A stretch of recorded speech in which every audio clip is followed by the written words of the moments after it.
Florida's race for governor is beginning to take shape, and one candidate who deserves a closer look is Republican businessman Bobby Williams.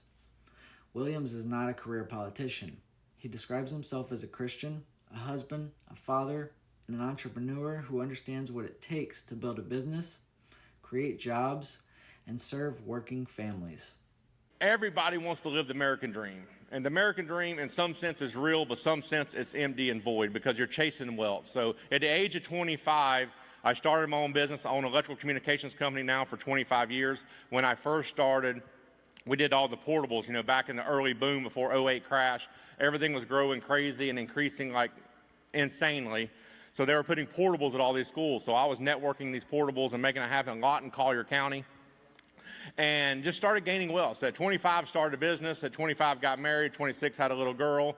By the time I was 30, if you really was their American dream, I felt like I was fulfilling it. My business was running 7 figures. Everything was going good, except for my marriage. But finance is a thing we think we got money in the bank account. We think it was going good, but it really wasn't. So at 32, I had a radical encounter with Jesus Christ, and radically changed my life.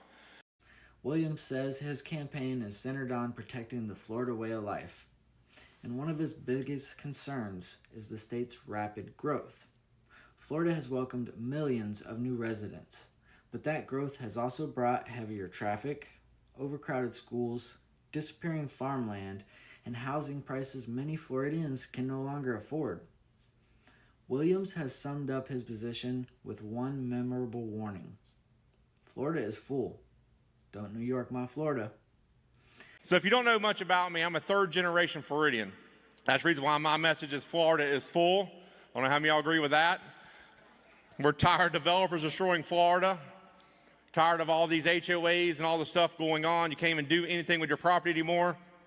But I'm a third-generation Floridian, born and raised in Polk County, Central Florida. It used to be nothing but citrus groves. Now you drive down the road, it's just housing development, housing development, housing development, housing development. And my message across the state is do not New York my Florida, because we don't need a concrete jungle. Now that doesn't mean Florida should close its doors completely. His argument is that development must be controlled and responsible. Florida should not sacrifice its identity to build another subdivision, apartment complex, or a shopping center. Growth should benefit the people already living here, not price them out of their own communities. Another major part of Williams' platform is property tax reform. Floridians can work their entire lives, pay off their homes, and still risk losing them because of the annual tax bill keeps increasing. That pressure can be especially difficult for seniors living on fixed incomes. Williams believes homeowners deserve greater protection and that Florida must stop treating people like permanent renters of property they already own. It's about changing our future. I'm against property tax. And I'll tell you why. Blaze talks about it. I was in a meeting 2 weeks ago with Blaze. He spoke. Jacksonville last year, 1 year ago, spent, don't hold me to numbers, 174 million, 150 million waste he found. A year ago, he told them about it. He come back a year later, you know what they did? Double down. Spent 300 million. So I use this as a perfect example. If you got a spoiled, rotten kid who has access to mommy and daddy's credit card, when will they ever quit spending? But any serious property tax proposal must answer an important question. How will Florida continue to pay for police, firefighters, schools, roads, and other essential services? That is something voters should demand clear results about from Williams and every other candidate proposing major tax changes. Education is another central issue in his campaign. Williams wants schools to prepare students for real life, not just for college. That means expanding vocational education and giving students more opportunities to learn construction, plumbing, electrical work, welding, mechanics, and other skilled trades. College can be an excellent path, but it is not the only path to success. These kids have no future. It's test, test, test, test. We got to get life skills back in school. We got to get home ec back in school. We got to get trades back in school.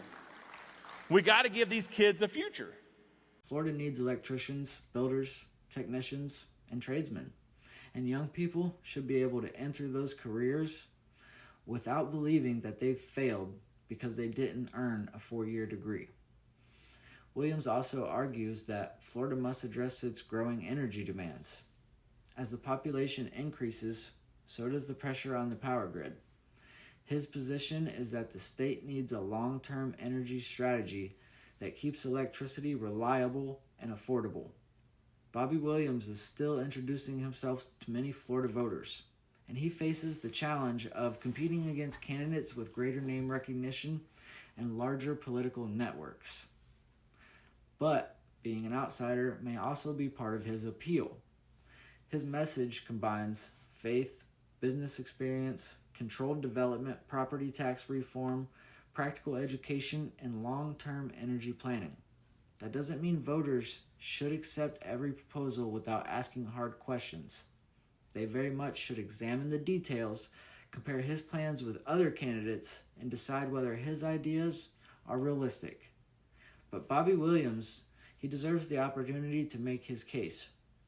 As Florida's race for governor continues, the Reynolds Perspective will keep examining the candidates, their records, their policies, because Florida voters deserve to know exactly who is asking to lead their state. Thanks for watching.